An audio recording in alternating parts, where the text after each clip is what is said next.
బతుకంటే బొమ్మల ఆట అని తెలుసు,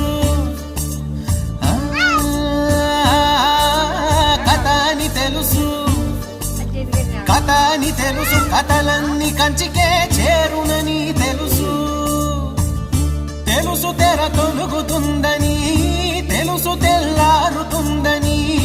తెలుసు ఈ కట్టె పుట్టుకుమంటదని,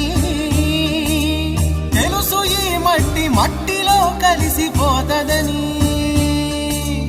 ఎన్ని తెలిసి ఇరకాటంలో పడిపోతావు ఎందుకని? మాయా